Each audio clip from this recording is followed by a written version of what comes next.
Hello everyone, सभी प्यारे बच्चों का वेलकम है चैनल पे। 22 फरवरी का फर्स्ट एडिटोरियल द हिंदू का कवर करेंगे। एंडिंग डिस्क्रिमिनेशन इसका टाइटल है। मेरा नाम है अमन बहल। इन क्लासेस के थ्रू मैं आपको ये सिखाता हूँ हिंदी मीडियम वाले या नॉन इंग्लिश बैकग्राउंड के बच्चे अपना इंग्लिश का जो सिलेबस है या इंग्लिश का जो सेक्शन है आपके एग्ज़ाम का, उसको कैसे अपनी ताकत बनाएंगे, स्ट्रेंथ बनाएंगे। इंग्लिश आपकी मजबूरी नहीं होनी चाहिए, बल्कि इंग्लिश आपका स्कोरिंग सब्जेक्ट होना चाहिए। चलिए, इस आर्टिकल में जो भी आप सीखेंगे इस क्विज़ पे आपको अप्लाई करना है। नो क्वेश्चंस आपके सामने हैं। मन लगा के सब चीज़ों को सीखो और लास्ट में 9 में से 9 मार्क्स को स्कोर करो। सॉल्यूशंस क्विज़ के क्लास के लास्ट में करवाता हूँ। आइए क्लास को शुरू करते हैं।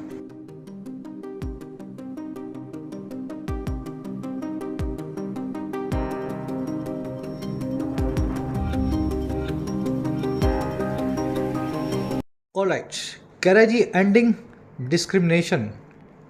एंड करना यानी ख़त्म करना, स्टॉप करना, सीज करना। और डिस्क्रिमिनेशन का मतलब होता है भेदभाव, इनजस्टिस, अन्याय या नाइंसाफ़ी। कह रहे जी भेदभाव को, नाइंसाफ़ी को, इनजस्टिस को हमें ख़त्म करना है। अब ये बहुत ही कॉमन से सिनोनिम्स हैं डिस्क्रिमिनेशन वर्ड के, ठीक है। देख भी लोगे 4-5 बार तो दिमाग में बैठ जाएंगे। प्रेजुडिस, इनजस्टिस या बायस। चलिए, कौन सा डिस्क्रिमिनेशन हमें ख़त्म करना है? कह रहे हैं work places must ensure fair treatment of women employees. जितने भी वर्क प्लेसेस हैं, ऐसी जगहें, प्लेसेस जहाँ पे काम होता है, जितनी भी कंपनियाँ हैं, ऑफिसेज हैं, सरकारें हैं, कह रहे सभी को इंश्योर करना चाहिए, सुनिश्चित करना चाहिए, पक्का करना चाहिए कि फेयर ट्रीटमेंट मिले, बराबरी का दर्जा मिले या बर्ताव मिले सभी औरतों को या विमेन एम्प्लॉयज़ को, ठीक है। वर्क प्लेसेस सब्जेक्ट है, मस्ट इंश्योर इसकी वर्ब है। अब ये इंश्योर वर्ड का क्या मीनिंग है? इंश्योर वर्ड का मीनिंग है सुनिश्चित करना, किसी चीज़ को पक्का करना। लेकिन मैं अगर आपसे पूछूं कि अश्योर वर्ड का क्या मीनिंग है या फिर इंश्योर वर्ड का क्या मीनिंग है, तो क्या आप डिफ्रेंशिएट कर सकते हो तीनों वर्ड्स को? Ensure, assure and ensure. चलो, अब आपने दिमाग से जब ये सोचोगे ना, फिर कॉन्सेप्ट बताऊंगा तो याद भी रहेगा। ये तीनों अलग वर्ड्स हैं। इंश्योर का मतलब है सुनिश्चित करना, अश्योर का मतलब है श्योरेंस देना, श्योरिटी देना या भरोसा दिलाना। जैसे आप अपने घर वालों को बोलते हो कि मैं आपको भरोसा दिलाता हूँ पूरी मेहनत का, या आपको भरोसा दिलाता हूँ कामयाबी का, है ना, अच्छे मार्क्स लाऊंगा, अच्छी ग्रेड से, अच्छी जीपीए से मुझे डिग्री मिलेगी, या जो भी आप जो काम कर रहे हो, ठीक है। तो वो आप घर वालों को अश्योर करते हैं। और इंश्योर वर्ड जो है, इसका मतलब होता है बीमा करवाना, किसी चीज़ का इंश्योरेंस करवाना। समझ पाए? चलिए, अब एक सेंटेंस मैंने आपके सामने लिखा है, सब बच्चे इसको ट्राई दें। पहले आप खुद से ट्राई करो। अश्योर, इंश्योर्ड और एंश्योर्ड। यहाँ इंश्योर्ड लिखना चाहिए था ना, चलो जो भी लिखा है मैंने यहाँ देख लो। ठीक है, तीनों वर्ड्स को चेक करो आप, सही जगह सही वर्ड को आप यूज़ कर पाते हो या नहीं कर पाते। फिर मैं करवाऊंगा, पहले आप खुद से ट्राई करो। To assure the safety of the employees, the management ensured them that they, along with their families, will be assured against all unforeseen medical emergencies. अपने एम्प्लॉयज़ की सेफ्टी को सुनिश्चित करने के लिए, इंश्योर करने के लिए, अश्योर नहीं, अश्योर के बाद तो आपको एक ऑब्जेक्ट डालना पड़ेगा जिसको आप भरोसा दिला रहे हो। Assure me, assure your family, assure somebody. तो यहाँ वैसा तो कुछ लिखा नहीं हुआ। आपको सुनिश्चित करना है, पक्का करना है सेफ्टी को, यानी हिफाजत को सभी एम्प्लॉयज़ की। कह रहा है ऐसा करने के लिए मैनेजमेंट ने उनको अश्योर किया, उनको भरोसा दिलाया। भरोसा दिलाने के लिए आप यूज़ करेंगे अश्योर का। समझ पाए? अश्योर वर्ब हमेशा अपने बाद उस आदमी को लेगी जिसको आप भरोसा दिला रहे हो। तो मैनेजमेंट ने एम्प्लॉयज़ को भरोसा दिलाया, अश्योर्ड देम। और क्या भरोसा दिलाया?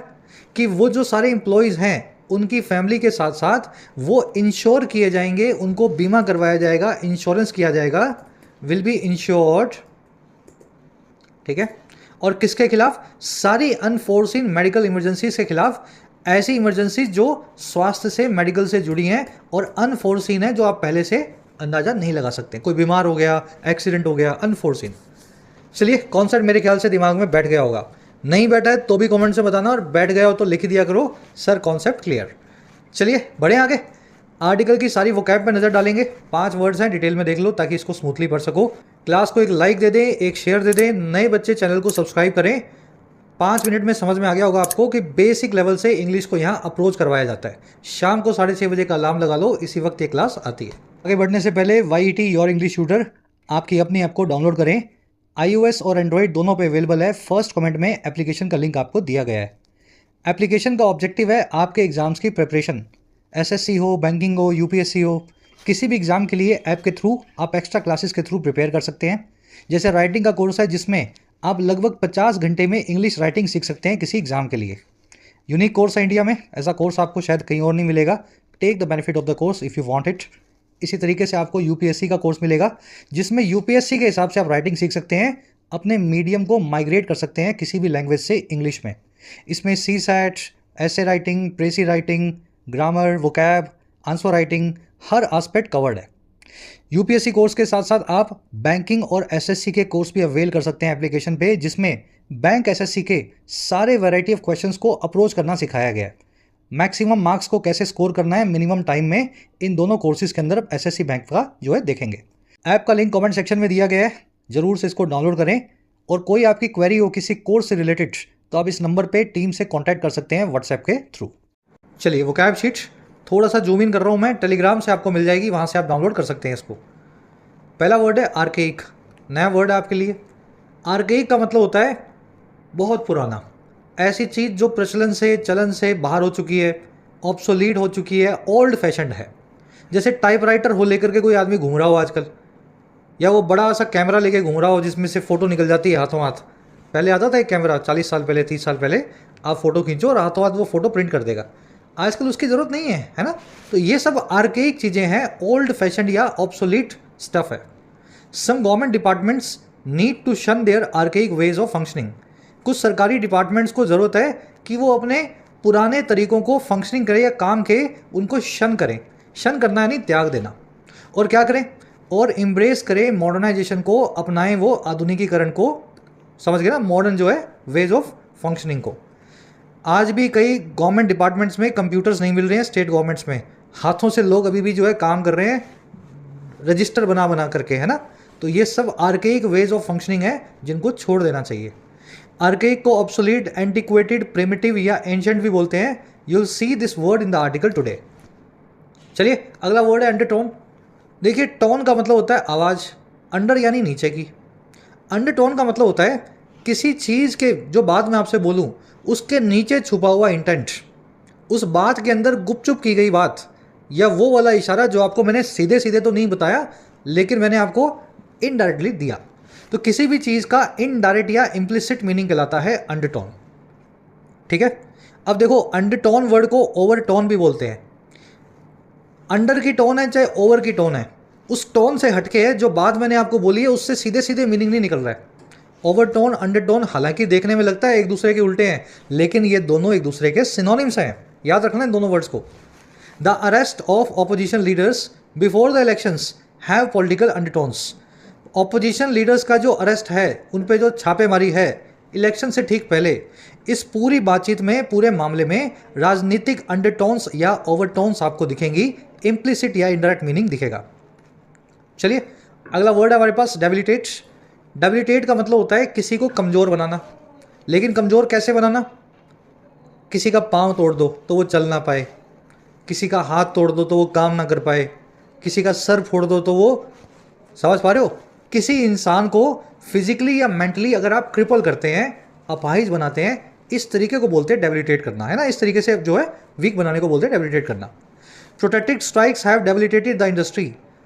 लंबी चलती हुई हड़तालों ने अपाहिज बना दिया है, डेबिलिटेट कर दिया है पूरी इंडस्ट्री को। इसको वीकन करना, पैरालाइज करना, इम्पेयर या क्रिपल करना, हॉलो आउट करना भी बोलते हैं। आज आप अंडरमाइन नाम का इसका सिनोनिम आर्टिकल में देखेंगे। और ये वर्ड मैंने आपको ब्रेक करके बताया हुआ है। माइन का मतलब है सुरंग, खान, और अंडर का मतलब है नीचे। आपके पैरों के नीचे अगर सुरंग खोद दी जाए तो क्या करूँगा? आपको गिराने का काम करूँगा ना, आप सुरंग में गिर जाओगे। अंडरमाइन करना का मतलब होता है किसी चीज़ के नीचे से माइन निकाल देना ताकि उस चीज़ की फाउंडेशन हिल जाए, उसको आप कमज़ोर बना दें। ऐसे इस वर्ड को आपको याद रखना है, बना ऐसे ही है ये वर्ड, ठीक है। चलो, ईट अवे एट नाम की ईडियम से भी इस वर्ड को बताया जाता है कमज़ोर बनाने को। आज नहीं देखोगे लेकिन किसी क्लास में ये ईडियम भी आपको मिल जाएगी। चलिए अगला वर्ड अपने पास अप हिल। याद करने की ज़रूरत ही नहीं है, हिल का मतलब है पहाड़, अप का मतलब है ऊपर। क्या पहाड़ के ऊपर चढ़ना आसान काम है या मुश्किल काम है? आप बोलोगे सर आसान है, मैं तो रोज़ चढ़ता हूँ। अरे रोज़ चढ़ता है, समतल ज़मीन पे अगर चलना हो और पहाड़ी पे चढ़ना हो, कंपैरेटिवली क्या मुश्किल है? कंपैरेटिवली पहाड़ पे चढ़ना मुश्किल है अगेंस्ट द ग्रेविटी।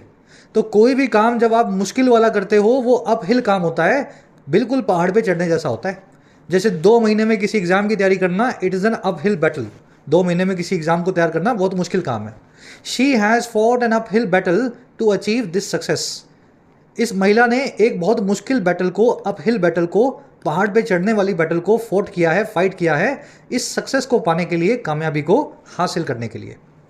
इस मुश्किल काम को, अपहिल को, आप फॉर्मिडेबल, आर्डुअस या स्ट्रेनियस भी बोलते हैं। आज वर्ड आप देखेंगे uphill in the article today. Last word है अपना एबिस्मल। एबिस्मल वर्ड के 3 मीनिंग्स हैं और तीनों मीनिंग बने हैं थर्ड वाले मीनिंग से, बॉटमलेस से। ऐसी चीज़ जिसका कोई पैदा ना हो, जिसके अंदर आप डूबते ही जाएं, डूबते ही जाएं, डूबते ही जाएं, उसको अंग्रेजी में बोलते हैं एबिस्मल। अब बाकी 2 मीनिंग कैसे निकले? मान लीजिए किसी आदमी का लेवल इतना ख़राब है कि आप कितना भी गिरा लें वो आदमी फिर भी आपको ख़राब ही मिलेगा। जितना भी आप सोच लें उसके नीचे ही वो अपना लेवल गिरा देगा। तो वेरी पुअर या वेरी बैड कोई इंसान या कोई चीज़ होती है, उसको भी हम एबिस्मल बोलते हैं। समझ गए ना? बॉटमलेस है। आपको लगता है ये आदमी इतना गिर सकता है, लेकिन आपको पता लगा यहाँ से तो ये शुरू करता है, इसके नीचे और भी जाता है। समझ पा रहे हो? अबिस्मल। और दूसरा, इसको आप लिमिटलेस के लिए भी यूज़ कर सकते हैं। जिस चीज़ का पैदा नहीं है, जिस चीज़ की गहराई अनलिमिटेड है, वो चीज़ अपने आप ही अनलिमिटेड हो जाएगी, लेकिन नेगेटिव फॉर्म में, याद रखना। पॉजिटिव फॉर्म में ये वर्ड यूज़ नहीं होता। तीनों तरीके से यूज़ करके दिखा रहा हूँ। The team lost because of the abysmal performance of the batsman. Team हार गई बहुत ही पुअर, बहुत ही अबिस्मल, बहुत ही बैड परफॉर्मेंस की वजह से बैट्समैन की। तो ये पहला वाला मीनिंग है, वेरी पुअर वाला। दूसरा वाला देखो, her arguments are full of abysmal stupidity. उसकी सभी दलीलें जो हैं स्टूपिडिटी से या बेवकूफ़ीपने से, अबिस्मल बेवकूफ़ीपने से भरपूर होती हैं। यानी इतना बेवकूफ़ापन जिसकी कोई लिमिट नहीं है, लिमिटलेस है, अबिस्मल स्टूपिडिटी। समझ पाए? और तीसरा, scientist discovered a new species of fish in the abysmal depths of Atlantic ocean. वैज्ञानिकों ने ढूंढा है, खोज निकाला है एक नई प्रजाति को, मछली की या फिश की, और कहाँ पे? बहुत गहरी डेप्थ्स में या गहराइयों में अटलांटिक ओशियन की। चलिए डिटेल में इसलिए करवा रहा हूँ मैं, यही वर्ड जब 3 मीनिंग्स देगा तो आप समझ नहीं पाओगे कहाँ कौन सा लगाना है। तीनों कनेक्टेड है भाई, जैसे जो यूज़ करना चाहो, आपका जो दिमाग बोले वैसे यूज़ कर सकते हो। ठीक है? इंटेंट पकड़ा करो वर्ड्स के पीछे का, 1-2 बार यूज़ करोगे दिमाग में बैठ जाएंगे। अब आप अपने एक समरी आपको दें आर्टिकल की। समरी ये है कि हर आदमी पैदा होता है एक माँ से, आदमी हो या औरत हो, है ना? और आजकल हो ये रहा है कि कुछ लालच की आड़ में प्राइवेट कंपनियां जो हैं वो औरतों को नौकरी देने से कतराती हैं, जिन औरतों को माँ बनना होता है या जो माँ बनने वाली होती हैं, है ना? आपसे इंटरव्यू में पूछ लेंगे कि फैमिली प्लानिंग कब कर रहे हो? अरे भाई नौकरी करने आई हूँ मैं, नौकरी की बात करो मुझसे, मेरी फैमिली प्लानिंग से आपको क्या लेना? लेकिन इन कंपनियों की दलीलें ये हैं कि औरतें जब माँ बनती हैं तो वो छुट्टी पे जाती हैं, फिर 6 महीने की लीव मांगती हैं, काम प्रभावित होता है और हमारे प्रॉफिट्स जो है ख़राब होते हैं। तो ये बता रहा है कलयुग का ज़माना है, माँ बनना भी आजकल एक बड़ी बर्डन हो गया है और इस चीज़ को सरकारें ही दूर कर सकती हैं, जैसे रिसेंटली सुप्रीम कोर्ट ने इस चीज़ को सबके सामने लाया है। ठीक है? टोन मैं क्लास के लास्ट में बता दूंगा आपको, वैसे मैं रोज़ भूल जाता हूँ बतानी, लेकिन आज तो पक्का ही बताऊंगा। ठीक है? इस पूरे आर्टिकल की टोन जब आप पढ़ लेंगे फिर मैं आपको बताऊंगा तो आप थोड़ा सा एनालाइज कर पाएंगे, है ना, वो टोन कैसे बनी।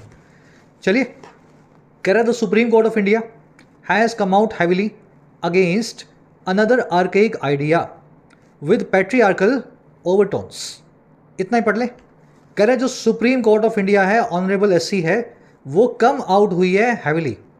देखिए, कम आउट करने का मतलब होता है अपने आप को एक्सप्रेस करना। कम यानी आना, आउट यानी बाहर, अपने अंदर की चीज़ों को बाहर ले आए और एक्सप्रेस किया। और हैविली का मतलब होता है जोरों से, बहुत हैवी बने से, और अगेंस्ट का मतलब है खिलाफ। तो सुप्रीम कोर्ट ने अपने अंदर के ख्यालों को बड़े जोरों से खिलाफ में लेकर के आया है, एक्सप्रेस किया है। और ये किसके खिलाफ हैं? एक और बाबा आदम के ज़माने के आइडिया के, आर्केइक आइडिया के। और वो आर्केइक आइडिया वो है जिसमें पुरुषवादी ओवरटोन्स हैं। पेट्रियार्कल मतलब पुरुष प्रधान, मेल डोमिनेटेड। ओवरटोन का मतलब है इम्प्लीकेशन या अंडरटोन, किसी चीज़ का एक्सप्लिसिट मीनिंग। तो एक ऐसा ख्याल जिसमें आज भी पुरुष प्रधान समाज की अंडरटोन्स हैं। और ये कैसे किया सुप्रीम कोर्ट ने?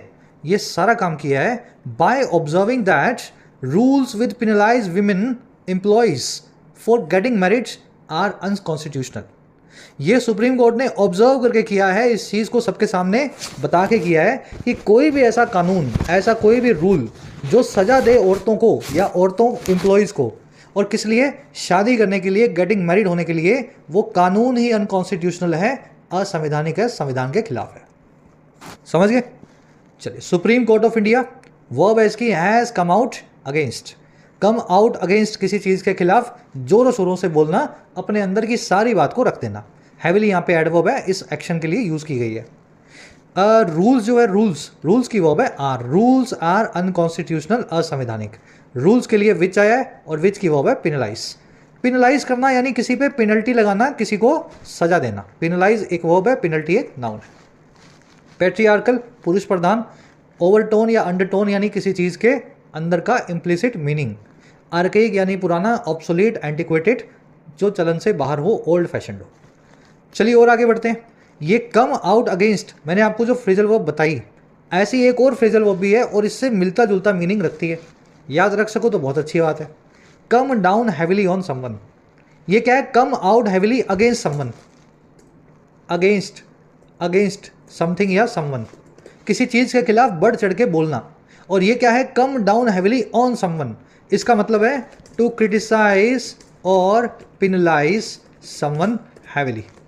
किसी आदमी की बढ़ चढ़ के आलोचना भी करना, या फिर किसी इंसान को बढ़ चढ़ के पिनलाइज करना, सजा देना किसी काम की। ठीक है, तो ये दूसरी फ्रेजल वर्ब है, आज के क्विज में मैंने आपसे पूछी है। कह रहा terminating employment because the woman has got married is a course case of gender discrimination and inequality. Terminate करना एम्प्लॉयमेंट को, नौकरी को छीन लेना या ख़त्म कर देना, क्योंकि एक औरत जो है शादी कर चुकी है, मैरिड हो चुकी है, ये एक कोर्स केस है। ये अपने आप में एक क्लियर कट और एविडेंट केस है, साफ और जग जाहिर केस है जेंडर डिस्क्रिमिनेशन और इनइक्वालिटी का, लिंग के आधार पे, सेक्स के आधार पे भेदभाव और असमानता का। ठीक है भाई, किसी औरत ने शादी कर ली है तो आप उसको नौकरी से निकाल रहे हो, मतलब उसका औरत होना गुनाह है, यही मतलब है ना इसका। तो ये आप जेंडर डिस्क्रिमिनेशन कर रहे हो। टर्मिनेटिंग की वर्ब है इज, विमेन की वर्ब है हैज गॉट। कोर्स यानी साफ साफ। कह रहा acceptance of such a patriarchal rule undermines human dignity, right to non discrimination and fair treatment. कह रहा एक्सेप्टेंस जो है, मान लेने का काम जो है, ऐसे एक बाबा आदम के ज़माने या पेट्रियार्कल पुरुषवादी रूल का, पुराना भी है और पुरुषवादी भी है, पेट्रियार्कल है। कह रहा है एक्सेप्टेंस ही कमज़ोर बनाती है, अंडरमाइन करती है, डेबिलिटेट करती है ह्यूमन डिग्निटी को, आदमी की गरिमा को, राइट टू नॉन डिस्क्रिमिनेशन को। नॉन डिस्क्रिमिनेशन का राइट हम फंडामेंटल राइट है, सभी को मिला हुआ है ना, धर्म, जाति, लिंग के आधार पे किसी के साथ कोई भेदभाव नहीं होगा, इस राइट को भी वायलेट करती है। और फेयर ट्रीटमेंट को, ये भी हमारा राइट है कि सभी से बराबरी का बर्ताव होगा। चलिए, एक्सेप्टेंस की वो है अंडरमाइंस, अंडरमाइन करना, कमजोर बनाना। पेट्रियार्कल पुरुष प्रधान वाला, पुरुषवादी। कह रहा है the observations were part of an order which upheld the rights of Selina John. कह रहा है ये सारी जो ऑब्जर्वेशंस आई हैं सुप्रीम कोर्ट की, ये एक हिस्सा थी एक ऑर्डर का, और वो ऑर्डर जिसने अपहेल्ड किया, बनाए रखा राइट्स को या हकों को सलीना जॉन नाम की इस महिला के। अब ये सलीना जॉन कौन है भाई? देखो, सलीना जॉन के लिए इस कॉमा से लेकर के इस कॉमा तक एडिशनल इंफॉर्मेशन दी गई है ताकि आप इनको जान सकें। कह रहे जी ये हैं a former lieutenant and permanent commission officer in military nursing service. ये एक पुरानी लेफ्टिनेंट थी या लेफ्टिनेंट थी परमानेंट कमीशन ऑफिस में इंडियन आर्म फोर्सेस के मिलिट्री जो है नर्सिंग सर्विस के अंदर। अच्छा, और क्या हुआ इनके साथ? एक और कॉमा लगा के इनको एक रिलेटिव प्रोनाउन दिया गया, who was discharge from service in 1988 for getting married. Selina Jones discharge की गई सर्विस से आज से 35 साल पहले 1988 में, 34 साल पहले, 35 साल पहले, शादी करने के लिए, मैरिड होने के लिए। समझ गए? तो ये ऑब्जर्वेशन जो है ये एक हिस्सा थी उस ऑर्डर का जिसमें सलीना जॉन को 36 साल के बाद इंसाफ मिला। ये एक ऑफिसर थी इंडियन आर्म फोर्सेज में, शादी करने की वजह से 1988 में इनको जॉब से निकाल दिया गया था। चलिए, ऑब्जर्वेशंस की वर्ब देख ली। वर्ब विच आया है ऑर्डर के लिए, विच की वर्ब है अपहेल्ड। अपहेल्ड करना, मेंटेन करना, प्रिजर्व करना, बनाए रखना। सुप्रीम कोर्ट ने सलीना जॉन के अधिकारों को प्रोटेक्ट किया है, अपहेल्ड किया है। ठीक है, अपहोल्ड किया है। हुआ है सलीना के लिए, वर्ब इनकी वॉज डिस्चार्ज्ड। कह रहा bench headed by Justice Sanjiv Khanna directed the union government to pay Miss Johns 60 lakh rupees in compensation within 8 weeks. फिर एक बेंच है सुप्रीम कोर्ट की जिनके हेडेड थे जस्टिस संजीव खन्ना, जिसकी अगुवाई कर रहे थे जस्टिस खन्ना साहब। कह रहा है इस बेंच ने, इस संवैधानिक पीठ ने, है ना, सुप्रीम कोर्ट की पीठ ने, बेंच ने डायरेक्ट किया केंद्र सरकार को, यूनियन गवर्नमेंट को, कि वो पे करे लगभग 60 लाख रुपए मिस जॉन्स को। और क्यों? कंपेंसेशन के तौर पे, इन कंपेंसेशन या हर जाने के तौर पे अगले 8 हफ्तों में। तो बेंच ने यही बोला कि इनके साथ नाइंसाफी हुई है, 60 लाख रुपए इनको 2 महीनों के अंदर अदा करो। काफ़ी बड़ी रकम है 60 लाख रुपीस, है ना। चलिए, बेंच की वो है डायरेक्टेड। करत government had appealed in top court against a decision of the Lucknow bench of the armed forces tribunal. कह रहा है ये जो सरकार है जिसको 60 लाख रुपए भरने हैं, कह रहा है ये सरकार पहले ही अपील कर चुकी थी सुप्रीम कोर्ट में। अब जो हारी है ना, ये सरकार ने अपील करी थी सुप्रीम कोर्ट में, तभी हारी है। कह रहा है ये सरकार अपील कर चुकी थी टॉप कोर्ट में एक डिसीजन के खिलाफ जो आया था लखनऊ बेंच का, आर्म्ड फोर्सेस ट्राइब्यूनल की, आर्म फोर्सेस की, आर्मी की कोर्ट की। आर्म फोर्सेस ट्राइब्यूनल मतलब आर्मी कोर्ट। और क्या किया था इस कोर्ट ने? Which had ruled in our favour इन 2016। आर्मी की ये वही कोर्ट है जिसने सलीना जॉन्स के फेवर में रूल किया था, फैसला दिया था 2016 में। तो 2016 में सलीना जॉन्स के, क्या नाम है इनका, सलीना जॉन, है ना, इनके हक में फैसला दे चुकी थी मिलिट्री की कोर्ट खुद की, लेकिन सरकार नहीं मान रही थी। सरकार उस फैसले के खिलाफ सुप्रीम कोर्ट में गई और सुप्रीम कोर्ट ने भी बोल दिया कि सलीना जॉन को इंसाफ दिया जाए, 60 लाख रुपए आप इनको जल्दी से जल्दी पे करें। चलिए, गवर्नमेंट की वो है हैड अपील्ड, है ना, विच आया ट्राइब्यूनल के लिए, विच की वो है हैड रूल्ड। अच्छा, ये हैड क्यों लगा हुआ है? पास परफेक्ट लगाने की क्या जरूरत है यहाँ? गवर्नमेंट अपील लिख देते, विच रूल लिख देते। देखो, जब पास्ट का पास्ट आपको दिया गया हो तो पास्ट परफेक्ट लगाना है। अब ये पास्ट का पास्ट क्या है भाई? पास्ट तो ये है कि सुप्रीम कोर्ट ने डायरेक्ट किया यूनियन गवर्नमेंट को, सुप्रीम कोर्ट ने सलीना जॉन के हक में फैसला दिया। इससे पहले गवर्नमेंट जो है इस काम को कर चुकी थी अपील करने का, और उससे भी पहले आर्मी की ट्राइब्यूनल जो है रूल भी कर चुकी थी सलीना जॉन के लिए। तो पास्ट का जो पहला एक्शन होता है उसको इंडेफिनिट टेंस में बताया जाता है यहाँ पे, और इससे पुराने वाले जितने भी जुड़े हुए एक्शन हैं सारे पास्ट परफेक्ट में बताए जाते हैं। कॉन्सेप्ट आपको डिटेल में करवाया हुआ है, जिन बच्चों ने कॉन्सेप्ट नहीं किया है मैं यहाँ ऊपर डाल रहा हूँ, यहाँ से इस कॉन्सेप्ट को कवर करना। फर्स्ट कमेंट में भी वीडियो डाल रहा हूँ, 15 मिनट का कॉन्सेप्ट है 10th चैप्टर का, ध्यान से समझना इसको। कह रहा है जी, pointing out that her dismissal was wrong and illegal, the court noted that the rule against marriage was applicable only to women nursing officers. Point out करते हुए इस चीज़ को, दैट कि इनका नौकरी से निकाला जाना, डिसमिसल जो है वो गलत भी है और गैर कानूनी भी है या था, ऐसा पॉइंट आउट करते हुए कोर्ट ने ये नोट किया कि ये जो रूल है मैरिज के खिलाफ, शादी के खिलाफ, ये एप्लीकेबल होता है सिर्फ विमेन नर्सिंग ऑफिसर्स को। तो ये नर्सिंग ऑफिसर नहीं थी, उसके अलावा भी इनके पास पोस्ट थी लेफ्टिनेंट की या लेफ्टिनेंट की। इस वजह से कोर्ट ने बोला कि इनको इलीगल तौर पे, गलत तरीके से ये फैसला इनको दिया गया है। अब तो खैर ये विमेन नर्सिंग ऑफिसर्स के लिए भी निकल गया होगा, जहाँ तक मेरी जानकारी है, आप चेक करें इसको। उस वक्त जो है इन पे लगता था। डिसमिसल की वर्ब है वॉज, कोर्ट की वर्ब है नोटेड, रूल की वर्ब है वॉज। कह रहा है जी, women have been fighting a long and uphill battle for gender parity in the army। अब देखो बीच में लगाया गया डैश, इस डैश के बाद एडिशनल इंफॉर्मेशन है। कह रहा है जी, औरतें फाइट कर रही हैं, वीमेन लड़ रही हैं एक लंबी और मुश्किल बैटल को, डिफ़िकल्ट जंग को, जेंडर पैरिटी के लिए, लैंगिक समानता के लिए या इक्वालिटी के लिए। पैरिटी मतलब इक्वालिटी, आर्मी में। और क्या हुआ है जी, they were granted permanent commission after judgments in 2020 and 2021। और इनको ग्रांट भी किया गया है ऑफिसर की रैंक्स को, परमानेंट कमीशन को, रेजिमेंट के ऑफिसर्स जो होते हैं ना परमानेंट कमीशन वाले, जजमेंट के बाद में 2020 और 2021 में।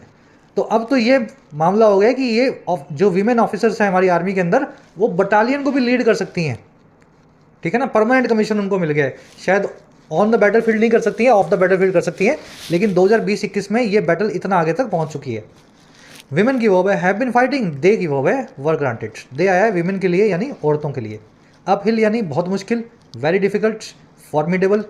पैरिटी का मतलब होता है इक्वालिटी, समानता। कह रहे words to that effect that the Indian army is encouraging more women to join the forces have to be backed by deeds. कह रहे जो शब्द हैं, वर्ड्स हैं, टू दैट इफेक्ट या to the effect. To the effect या to that effect का मतलब होता है कुछ इस तरह के। भाई जो शब्द है वैसे तो हम बिल्कुल नहीं लिख रहे हैं, लेकिन कुछ उसी तरह के हम लिख रहे हैं, है ना, कुछ इस तरह के मीनिंग वाले। कह रहे शब्द ऐसे जिनका मीनिंग ये निकलता है, जो कुछ ऐसे मीनिंग वाले हैं कि इंडियन आर्मी इंकरेज कर रही है और औरतों को, विमेन को, कि वो ज्वाइन करें आर्म फोर्सेस को। कह रहे इन वर्ड्स को ना आपको बैक करना ही पड़ेगा, सपोर्ट करना ही पड़ेगा डीड्स के जरिए, एक्शंस के जरिए। खाली बोलने से काम नहीं चलेगा। These words have to be backed, है ना। चलिए वर्ड्स की वर्ब है have, has to, have to, had to आपकी मजबूरी को बताते हैं। हैव टू बी बैक्ड, यहाँ पे टू इन्फिनेटिव को पैसिव में लगाया गया है। वर्ड्स को बैक किया जाएगा, वर्ड्स को सपोर्ट किया जाएगा, ठीक है, पैसिव वॉइस में। To the effect, to that effect, यानी कुछ इस तरह के। चलिए आगे बढ़े नेक्स्ट पैराग्राफ पे। इंटरेस्टिंग आर्टिकल है ना आज का। अब आ जाओ इस पे। कह रहा है it is not that the civilian space is much better off and women are often asked uncomfortable personal questions at job interviews. कह रहा है ऐसा बिल्कुल नहीं है। It is not that, it is not that, ऐसा नहीं है। कैसा नहीं है भाई? कि जो सिविलियन स्पेस है, नॉन आर्मी की जो जॉब्स हैं, वो भी बेटर ऑफ हैं या बेहतर हैं।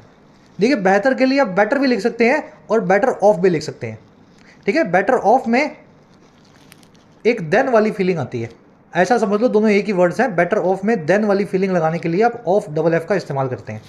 कह रहे हैं जी ऐसा बिल्कुल नहीं है कि नॉन आर्मी की जॉब्स जो हैं वो बेहतर हैं या बेटर ऑफ हैं। और औरतों को अक्सर पूछा जाता है गलत तरीके के सवालों को, पर्सनल क्वेश्चंस को जॉब इंटरव्यूज़ के दौरान।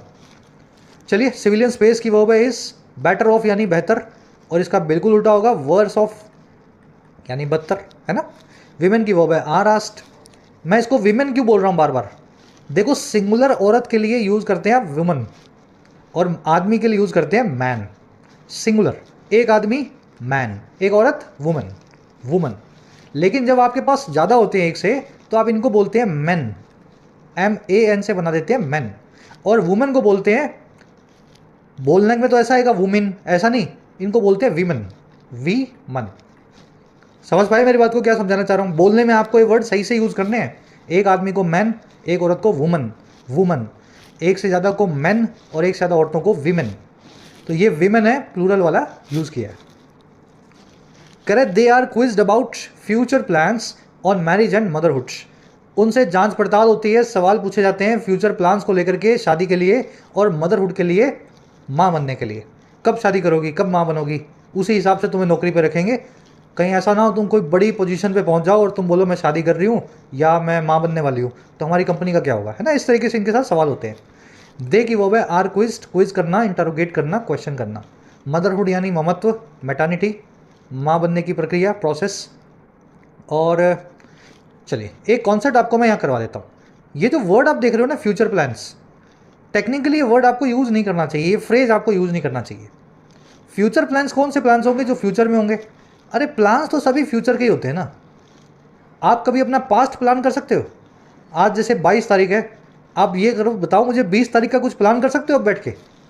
नहीं कर सकते ना। तो प्लान जो है अंडरस्टूड है कि फ्यूचर के ही होंगे, और अंग्रेजी में फ्यूचर वर्ड प्लान के साथ जब यूज़ होता है इसको बोलते हैं रिडंडेंट वर्ड। कभी कभी इस पर आपको एरर मिलेंगी। 6-8 रिडंडेंट वर्ड्स हैं जो मैं आपको बता देता हूँ। क्वेश्चन कहीं दिख जाए तो इनका 1 नंबर का जो मुफ्त का मार्क्स है वो आप स्कोर करें, ठीक है। ये सारे जो लाल रंग में मैंने लिखे हैं, रेड इंक में, ये सारे रिडंडेंट वर्ड्स हैं दूसरे इन वर्ड के पेयर में। जैसे रिटर्न बैक, रिटर्न का मतलब है लौटना, बैक का मतलब है वापस। लौट के हमेशा वापस ही आओगे आप। रिटर्न का मतलब वापस आना ही होता है, बैक लगाने की ज़रूरत नहीं है। फंडामेंटल का मतलब होता है बिल्कुल आधार। बेसिक का मतलब भी होता है आधार वाले। तो बेसिक फंडामेंटल लिखने की ज़रूरत है ही नहीं, फंडामेंटल लिख दो तो काफ़ी है। टेरिबल यानी खराब, ट्रेजेडी यानी कोई बहुत बड़ी विपत्ति, कोई बड़ी आपदा। तो ज़िंदगी में कुछ ख़राब हुआ है, ट्रेजेडी हुई है, तो वो टेरिबल ही होगी। बिना टेरिबल लिखे भी आप समझ सकते हैं वो टेरिबल ही होती है। रिजल्ट एंड में ही आता है। फैक्ट्स वही हैं जो ट्रू हैं, जो ट्रू नहीं है वो फैक्ट्स हो ही नहीं सकते। सरप्राइज़ वही है जो एक्सपेक्टेड ना हो। जो पहले से पता था आपको वो सरप्राइज़ कैसे हो जाएगा। प्लान्स वो है जो फ्यूचर में होते हैं, तो फ्यूचर लगाने की ज़रूरत नहीं है। गिफ्ट वही है जो मुफ्त में मिले, जिसके पैसे लग गए वो फ्री गिफ्ट कैसा, समझ गए ना। पेड गिफ्ट भी होता है क्या कोई? ये गिफ्ट है जिसके मैंने पैसे दिए हैं, ऐसा कोई गिफ्ट भी होता है क्या? तो मेमोरीज भी पास्ट की होती है, फ्यूचर की मेमोरीज आप बना नहीं सकते। क्राइसिस वही होगा जो अचानक से आएगा, आउटकम वही होगा जो फाइनल होगा। तो वैसे तो बहुत इंपॉर्टेंट नहीं है कॉन्सेप्ट ये, पर आपके दिमाग से निकाल लो इसको, है ना। ये 8-10 जो फ्रेजेज हैं पता होने चाहिए आपको। The book is based on true facts. किताब सच्चे जो है फैक्ट्स पे, तथ्यों पे बेस्ड है। तो ठीक है, लेकिन ट्रू लिखने की जरूरत नहीं है यहाँ पे, बेस्ड ऑन फैक्ट्स लिखोगे तो भी ये सेंटेंस काफ़ी है। सडन क्राइसिस में से सडन निकाल दोगे तो भी काफ़ी है, और अनएक्सपेक्टेड सरप्राइज में से अनएक्सपेक्टेड निकाल दोगे, इट्स इनफ। तो ये लाल वाले आपको याद रखने हैं, इनको निकालना है, और काले वाले जो हैं वो अपने आप बिना लाल वालों के काम करेंगे। बढ़े आगे, इंटरेस्टिंग कॉन्सेप्ट आज से क्विज में मैंने आपसे पूछा है। आगे कह रहे हैं जी, if labour participation of women in the work force has to increase. अब देखो यहाँ लगा एक डैश और यहाँ लगा एक डैश, दोनों के बीच में कुछ इंफॉर्मेशन है, इसको छोड़ दो, बाद में पढ़ेंगे इस इंफॉर्मेशन को, ठीक है। कह रहा है जी, if the labour participation of women in work force has to increase then barriers in education, employment and opportunities, not to talk of bullying mindsets, have to be broken down. कह रहा है अगर पार्टिसिपेशन जो है, योगदान जो है औरतों का, विमेन का वर्क फोर्स में, हमारे काम करने वाली फोर्स में, कह रहा है अगर उसको इंक्रीज़ करना है, उसको बढ़ाना है, तो फिर जो भी बैरियर या रुकावटें हैं पढ़ाई में, एजुकेशन में औरतों की, एम्प्लॉयमेंट में, उनके रोजगार में, और अपॉर्चुनिटीज़ में उनको मिलने वाले मौक़ों में, कह रहा है जी बात तो करो ही मत, नॉट टू टॉक ऑफ, इसकी तो बात ही मत करो, नॉट टू टॉक ऑफ। और किस चीज़ की? बुलिंग माइंडसेट की। ऐसा माइंडसेट कि औरतों को बुली करेंगे, चिढ़ाएंगे, डराएंगे, है ना, अपने हिसाब से जो मर्जी है मनवाएंगे, बुली करेंगे। कह रहे हैं इन सारी गंदी चीज़ों को they have to be broken down, आपको ब्रेक डाउन करना है, तोड़ना है, टुकड़े टुकड़े करना है, तभी औरतों का पार्टिसिपेशन भारत में बढ़ेगा। आज भी 5 में से 4 औरतें भारत में घर बैठी हैं, काम नहीं करती हैं। बहुत ख़राब है हमारा ट्रैक रिकॉर्ड विमेन वर्कफोर्स में विमेन पार्टिसिपेशन का। अब ये जो खराब ट्रैक रिकॉर्ड है वो बीच में बताया गया है, इस डैश से डैश के बीच में। In the latest periodic labour force data October to December 2023, India's is at an abysmal 99.9% for women of all ages. कह रहा है लेटेस्ट इस पीरियड में, पीरियोडिक लेबर फोर्स डेटा में, जो हर 3, 4, 6 महीने से आता है, कह रहा है इंडिया का जो है, अब देखो इंडिया का क्या है, इंडियाज लिख करके हमने बात की है लेबर पार्टिसिपेशन ऑफ वीमेन की। इंडिया का जो लेबर पार्टिसिपेशन ऑफ वीमेन है वो बहुत ख़राब है, एबिस्मल है, 19.9% औरतों का सभी एजेस की। तो कहने का मतलब क्या, 5 में से 4 औरतें कुछ काम नहीं करती हैं भारत में, समझ गए। ऑलमोस्ट जो है 20% इंडिया जो है कुछ काम ही नहीं करता है, काम करने के बावजूद जो है पढ़े लिखे होने के, है ना। लेबर पार्टिसिपेशन की वर्ब है हैज़, इंडियाज़ की वर्ब है इज़। इंडियाज़ जो है ये एडजेक्टिव है, और लेबर पार्टिसिपेशन जो है यहाँ पे अंडरस्टूड है, जो लिखा नहीं गया। बैरियर्स की वर्ब है have. Not to talk of का मतलब है इस चीज़ की तो बात ही ना करें, not to mention, let alone, है ना। कह रहे it is a fact that many girls especially among the poor have to drop out of school. कह रहे ये भी एक फैक्ट है कि बहुत सारी लड़कियां, खास करके गरीब तबकों से, उनको ड्रॉप आउट ऑफ होना पड़ता है, छोड़ना पड़ता है स्कूल को। और क्यों? For various reasons, from economic to lack of proper toilets. Reasons जो हैं कई तरह के हो सकते हैं, आर्थिक भी हो सकते हैं, और हो सकता है स्कूल में प्रॉपर टॉयलेट्स ना हो, बच्चों को माँ बाप वहाँ ना भेजें, लड़कियों को वहाँ ना भेजें, ठीक है। इट की वर्ब है इज, गर्ल्स की वर्ब है। ये टॉयलेट्स वाली बात अब 10 साल पुरानी हो चुकी है। 10 साल में मैं 2 या 3 बार स्कूल्स की कॉम्प्रिहेंसिव ऑडिट कर चुका हूँ, गुजरात स्टेट में एटलीस्ट। टॉयलेट्स तो हर स्कूल में आपको मिलेंगे, बनवा दिए गए हैं ना, जहाँ नहीं थे वहाँ बन गए। तो होता था ऐसे पहले, लेकिन आज की डेट में काफ़ी कंडीशन जो है अच्छी हो चुकी है। सेपरेट टॉयलेट्स फॉर गर्ल्स जो है is a norm in Gujarat, at least in Gujarat. कह रहे the UN's gender snapshot 2023 had provided a grim picture of where the world is on gender parity. UN की जो स्नैपशॉट रिपोर्ट है, जेंडर स्नैपशॉट 2023 की report, ये provide कर चुकी थी एक बहुत ही ग्रिम पिक्चर को।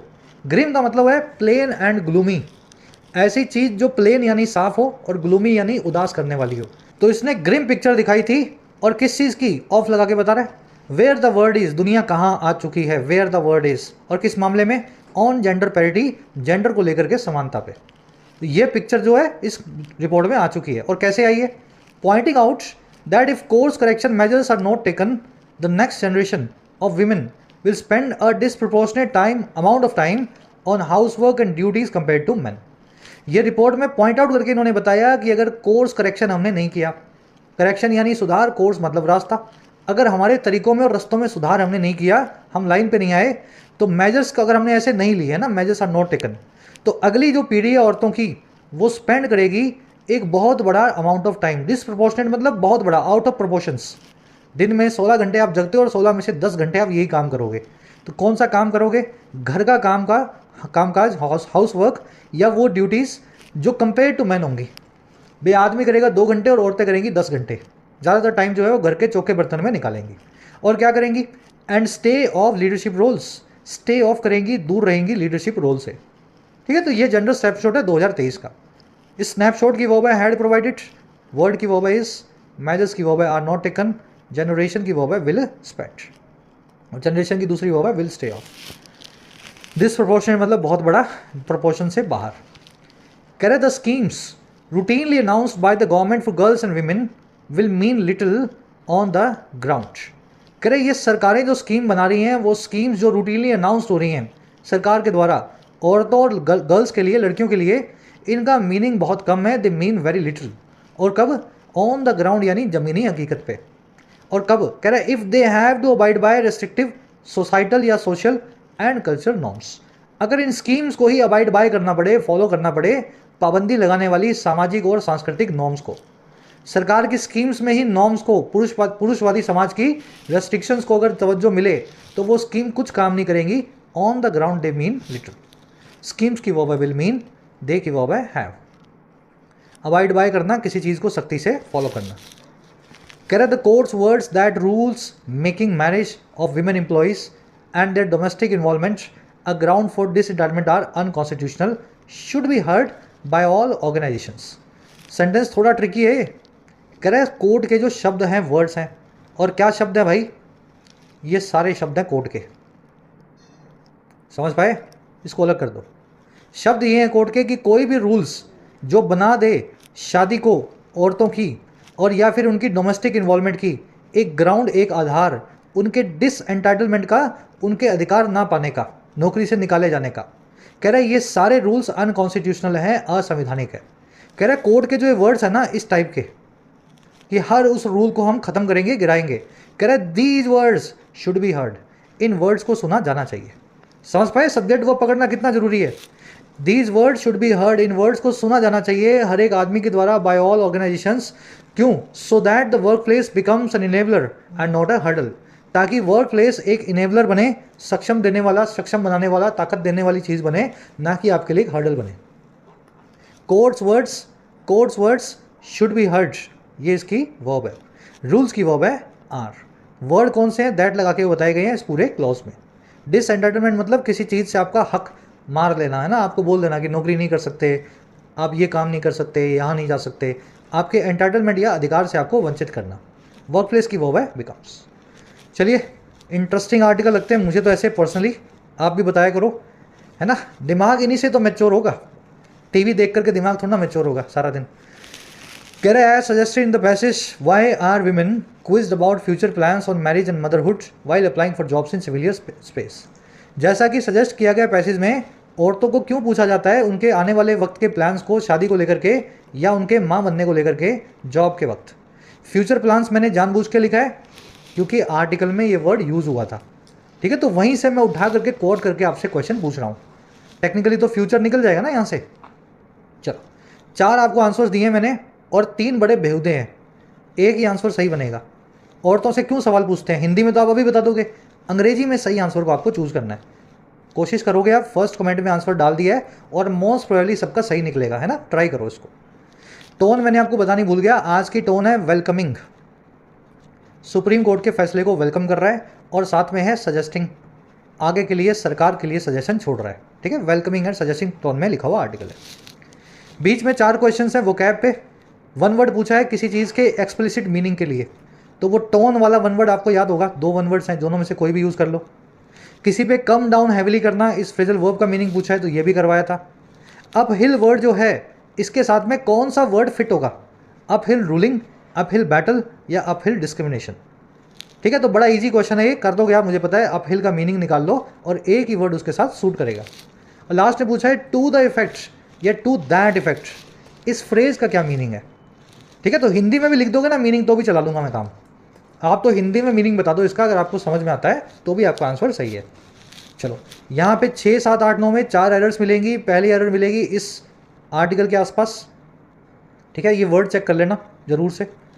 दूसरी एरर मिलेगी इस गिफ्ट नाम के वर्ड के आसपास, और तीसरी मिलेगी इस ऑफ वर्ड की वजह से या इसके आसपास। ठीक है, 2 यहाँ मिलेंगी, एक यहाँ और एक यहाँ। फर्स्ट कमेंट में सारी एरर्स डाल दी गई हैं, जाके चेक करें। आउट ऑफ 9 कितने मार्क्स मिले ज़रूर से बताना। आर्टिकल पूरा देखा और इंटरेस्टिंग लिखा तो PDI लिखने से मुझे समझ में आ जाता है आप रेगुलर और पूरी मेहनत करने वाले बच्चे हैं, है ना। चलिए, उस वीडियो को मैंने कमेंट में डाल दिया है कि कब पास परफेक्ट आपको यूज़ करना है। फर्स्ट कमेंट में वो वीडियो ऊपर रखी है, 15-20 मिनट की वीडियो है। सब बच्चे इस कॉन्सेप्ट को आज कवर करेंगे एज होमवर्क। कल आपसे लेंगे मुलाकात कल की क्लास में। जिन बच्चों को कोर्सेज की ज़रूरत है, एक्स्ट्रा क्लासेस की ज़रूरत है, you can take the benefits of the courses. Application को डाउनलोड करें, YT ऐप को। आपको राइटिंग का, SSC का और बैंकिंग का, इनफैक्ट UPSC का भी कोर्स मिल जाएगा। अफोर्डेबल कोर्सेज है, मेहनत करना चाहते हैं तो ऐप को डाउनलोड करें। कमेंट सेक्शन में लिंक रखा गया है, you can take the benefits. चलिए, अंटिल